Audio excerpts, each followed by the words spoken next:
ఉన్న ఇంటిని చక్కబెట్టుకోలేక ఆ ఉన్న ఇంటిని గాలి కొదిలేసి కొత్త ఇల్లు కట్టుకుంటందుకు పోయినట్టు తెలంగాణలో కూడా అచ్చం పరిస్థితి ఇట్లనే ఉంది. నిన్న మనం మాట్లాడుకున్నాం ఉన్న సిటీని హైదరాబాద్లో నివాసం ఉంటున్న వాళ్ళని గాలి కొదిలేసి నివాసమైన సిటీని గాలి కొదిలేసి ఫ్యూచర్ సిటీ కడతా అని చెప్పేసి బయలుదేరిండు ముఖ్యమంత్రి రేవంత్ రెడ్డి. హైదరాబాద్లో ట్రాఫిక్ అస్తవ్యస్తం అయిపోయింది, హైదరాబాద్లో మురుగునీటి అస్తవ్యస్తం అయిపోయింది, హైదరాబాద్లో పారిశుద్ధ్యం అస్తవ్యస్తం అయిపోయింది. ఇవన్నీ పక్కకు పెట్టేసి, ఎందుకంటే మున్సిపల్ అడ్మినిస్ట్రేషన్ మినిస్టర్ కూడా ఆయనే ఉన్నాడు, పురపాలక శాఖ మంత్రి రేవంత్ రెడ్డి ఉన్నాడు. హైదరాబాద్ని పట్టించుకుంటలేడు.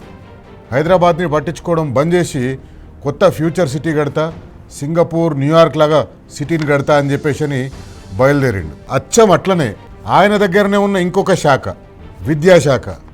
విద్యాశాఖని కూడా ఇదే రకంగా ఉన్నది సరిచేయలేక ఉన్నది నడిపించలేకపోతున్నాడు. కానీ కొత్త ఏదో చేస్తా అని చెప్పేసి బయలుదేరిండు.